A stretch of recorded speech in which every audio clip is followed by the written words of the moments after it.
المؤمنین حضرت سیدتنا عائشہ صدیقہ رضی اللہ تعالی عنہا ارشاد فرماتی ہیں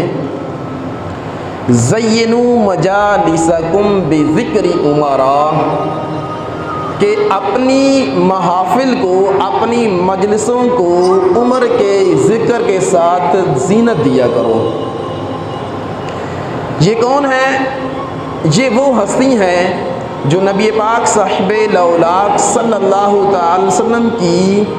محبوب زوجہ ہیں۔ نبی پاک صاحب لولاک صلی اللہ تعالی وسلم کو اپنی اس بیوی سے بہت زیادہ محبت تھی، اور ان کی یہ شان ہے کہ جب آپ پر تہمت لگی کہ تو رب ذوالجلال نے آپ کی پاک دامنی کی گواہی دی، یعنی آپ کی شان میں رب ذوالجلال نے قرآن میں آیتیں اتار دیں، یہ ہے آپ کی شان۔ وہ ہستی فرما رہی ہیں کہ اے لوگو، جب تم اپنی مجالس میں بیٹھتے ہو، اپنی کوئی مجلس کرتے ہو، دو چار لوگ بیٹھ کر کوئی ذکر کرتے ہو، تو اپنی محفل کو حضرت عمر کا ذکر کر کے ان کو زینت دیا کرو۔ تو اس سے پتہ چلا کہ حضرت سیدنا فاروق اعظم رضی اللہ تعالیٰ عنہ کا کیا مقام و مرتبہ ہے۔ تو لہٰذا جب بھی موقع ملے، دو بندے بیٹھے ہوں، چار بندے بیٹھے ہوں، جب بھی کوئی گفت و شنید ہو رہی ہو، تو ضرور حضرت عمر رضی اللہ تعالیٰ عنہ کا تذکرہ کرتے رہنا چاہیے۔ کہ حدیث پاک میں آتا ہے، میرے آقا ارشاد فرماتے ہیں کہ جہاں عمر ہوتا ہے حق ان کے ساتھ ہوتا ہے، اور جہاں سے عمر چلا جاتے ہیں حق بھی ان کے ساتھ چلا جاتا ہے۔ یہ شان ہے آپ کی کہ جب تک حضرت عمر کا ذکر ہوتا رہے گا حق موجود رہے گا، اور جب حضرت عمر کا ذکر چلا جائے گا تو حق بھی چلا جائے گا۔ تو لہٰذا جس قدر ممکن ہو ہمیں زیادہ سے زیادہ بیٹھ کر جو حضرت سیدنا فاروق اعظم رضی اللہ تعالیٰ کا تذکرہ خیر کرتے رہنا چاہیے۔ کہ ویسے بھی حدیث پاک میں آتا ہے کہ جب نیک لوگوں کا تذکرہ ہوتا ہے تو اللہ تعالیٰ کی رحمتوں کا نزول ہوتا ہے۔ حضرت سیدنا فاروق اعظم رضی اللہ تعالی عنہ، آپ کا بہت ہی زیادہ مقام و مرتبہ ہے، اللہ تعالیٰ نے آپ کو بہت ساری خوبیوں سے نوازا ہے، اور آپ نے وہ کام کیے ہیں کہ جو صدقہ جاریہ ہیں، وہ محکمے آپ نے بنائے امور سلطنت کو وسیع کرنے کے لیے، اس کو مضبوط کرنے کے لیے بہت سارے آپ نے ایسے کام کیے جو آپ سے جن کا آغاز ہوا تھا۔ مثال کے طور پر اگر عبادات میں لیا جائے تو تراویح کا مسئلہ تھا، آپ یعنی نبی پاک کے دور میں تراویح کی باجماعت نماز نہیں ہوا کرتی تھی، لوگ اپنے اپنے انداز سے نماز ادا کیا کرتے تھے، کوئی تنہا پڑھتا، کچھ لوگ مل کر پڑھ لیتے، کوئی اپنے انداز سے پڑھتا۔ تو سیدنا فاروق اعظم رضی اللہ تعالی عنہ نے فرمایا کہ میری یہ خواہش ہے کہ یہ سارے لوگ مل کر جو ہے وہ ایک ہی چھت کے نیچے جو ہے وہ اکٹھے ہو کر جو تراویح ادا کریں۔ تو آپ نے پھر صحابہ کرام سے مشورہ کر کے پھر آپ نے تراویح کی جماعت شروع کر دی، اور حضرت ابی بن کعب رضی اللہ تعالیٰ عنہ صحابی رسول ہیں، وہ پھر چونکہ وہ حافظ بھی تھے اور قاری بھی تھے اور بہت زیادہ ان کی اچھی آواز تھی، تو وہ پھر تراویح کی جماعت کرایا کرتے تھے، اور آپ فرض پڑھایا کرتے تھے اور وطر کی جماعت آپ کرایا کرتے تھے۔ جو آپ کے دور سے یہ پھر 20 تراویح کا سلسلہ جاری و ساری ہوگا، تو یہ بھی اس کا بھی ثواب آپ کو ہمیشہ جو ہے قیامت تک ملتا رہے گا۔ یہ بھی ایک صدقہ جاریہ ہے جس کام کو آپ نے آغاز کیا تھا، تو یہ ایک دین کے اندر اچھا طریقہ تھا جس سے جو ہے وہ دین خوبصورت ہوتا ہے، اچھا ہوتا ہے، اور ہر وہ کام کہ جس سے دین کے اندر خوبصورتی پیدا ہو، دین کے اندر استحکام پیدا ہو، تو وہ کام جو ہے وہ بدعت حسنہ کہلاتی ہے، وہ ایک اچھا کام کہلاتا ہے، اور وہ قابل تقلید بھی ہے اور وہ قابل تعریف بھی ہے۔ تو لہٰذا حضرت سیدنا فاروق اعظم رضی اللہ تعالیٰ نے عبادات کے اندر ایک یہ کام کیا، اور بھی کافی سارے کام ہیں جو آپ نے جاری کیے تھے۔ اسی طرح امور سلطنت کے اندر آپ نے پولیس کا محکمہ جو قائم کیا تھا، جو معاشرے کے اندر پیدا ہونے والے جرائم ہوتے ہیں ان کی روک تھام کرنے کے لیے آپ نے یہ پولیس کا محکمہ قائم کیا تھا۔ اگرچہ آج کے دور میں دیکھا جائے وہ مقصود تو حاصل نہیں ہو رہا، لیکن دیگر پھر بھی کئی فوائد تو ہیں۔ اور حضرت عمر کے دور میں تو چونکہ ظاہری بات ہے اس وقت لوگوں کا کچھ انداز بھی کچھ اور تھا، خوف خدا رکھنے والے لوگ تھے اور اپنے امیر کی اطاعت کرنے والے لوگ تھے، لیکن آج ہمارے یہاں ہر بندہ جو ہے وہ داؤ پہ لگا ہوتا ہے، ہر بندہ نوسر بازی پہ لگا ہوتا ہے، تو چونکہ وہ اب نظام نہیں رہا، لیکن پھر بھی جب چونکہ اب ہم حضرت سیدنا فاروق اعظم رضی اللہ تعالیٰ کا تذکرہ کر رہے ہیں تو انہی کے دور کا تذکرہ بھی ہو رہا ہے، تو آپ کا دور چونکہ ایک عالیشان دور تھا، اور یہ وہ دور ہے کہ جس کو نبی پاک صاحب لولاک صلی اللہ علیہ وسلم کے دور کے ساتھ ایک مناسبت بھی ہے، ایک قربت بھی ہے، تو لہٰذا اس قربت کی وجہ سے وہ لوگ بہت زیادہ زیادہ محبت کرنے والے، اطاعت کرنے والے، فرمانبرداری کرنے والے اور اپنے رب کا خوف رکھنے والے اور اپنے رب کی رضا چاہنے والے لوگ تھے۔ تو اس لیے ان لوگوں کو حضرت عمر فاروق اعظم رضی اللہ تعالیٰ جیسے جو ہے وہ خلیفہ جو ہے وہ ملے ہیں، ان کو ایسے حکمران ملے ہیں جو اپنی رعایا کی خدمت کرنے والے، اپنی رعایا کے ساتھ حسن سلوک کرنے والے، اپنی رعایا کی پریشانیوں کا جو درد رکھنے، ان کا حل رکھنے والے جو ہے وہ حکمران ان کو نصیب ہوئے۔ تو اسی طرح آپ کی سیرت میں ملتا ہے کہ جس طرح جب آپ نے اسلام کو قبول کیا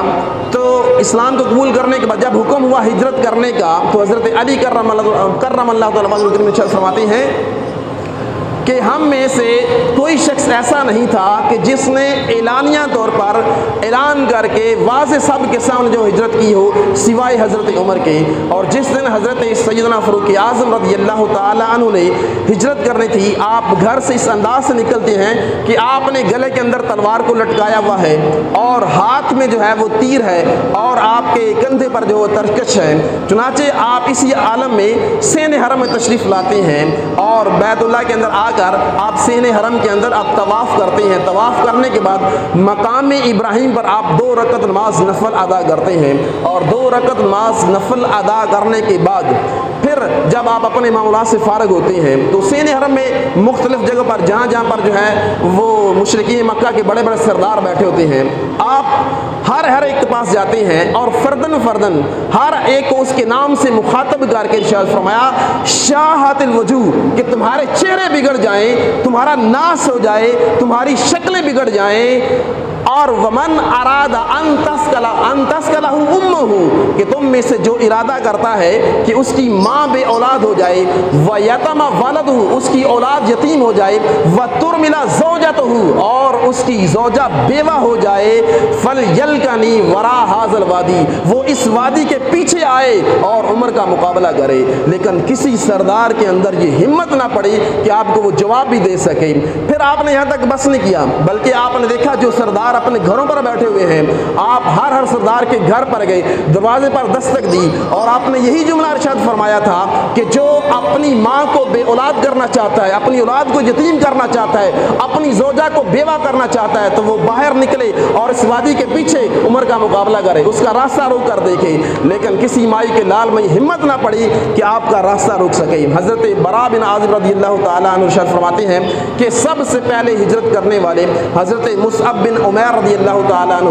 دوسرے نمبر پر ہجرت کرنے والے حضرت عبداللہ بن ام مکتوم رضی اللہ تعالیٰ عنہ اور تیسرے نمبر پر ہجرت کرنے والے حضرت سیدنا فاروق اعظم رضی اللہ تعالیٰ عنہ ہے، جو مکہ سے مدینہ کی جانب جب ہجرت کی تو 20 سواروں کے ساتھ آپ نے ہجرت کی تھی۔ اور کسی مائی کے لال میں ہمت نہ پڑی کہ راستہ روکنا تو دور کی بات، آپ سے کلام بھی کر سکے، آپ سے بھی بات چیت ہی کر سکے۔ یہ اللہ تعالیٰ نے آپ کو رعب و دبدبہ عطا فرمایا ہوا تھا کہ آپ کے راستے میں کبھی کفر آڑے نہیں آ سکا اور جہاں جدھر آپ کا منہ ہوا حق آپ کے ساتھ چلتا گیا اور یوں اسلام کی سرحدیں جو پھیلنا شروع ہوئی۔ آپ رضی اللہ تعالیٰ عنہ جب امیر بنے اور جب آپ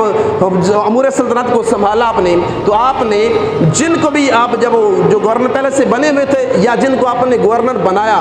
ان کو آپ نے کچھ شرائط پر ان کو آپ نے گورنر بنایا تھا۔ ان میں پہلی شرط یہ تھی کہ جو کوئی بھی گورنر بنے گا، جو کوئی بھی حکمران بنے گا، افسر بنے گا، سب سے پہلی بات تو یہ ہے کہ وہ ترکی گھوڑا استعمال نہیں کرے گا۔ اس دور میں ترکی گھوڑا بطور فخر کے استعمال کیا جاتا تھا۔ تو آپ نے ارشاد فرمایا جو حکمران بنے گا، جو گورنر بنے گا وہ ترکی گھوڑے کا استعمال نہیں کرے گا۔ دوسرے نمبر پر ارشاد فرمایا کہ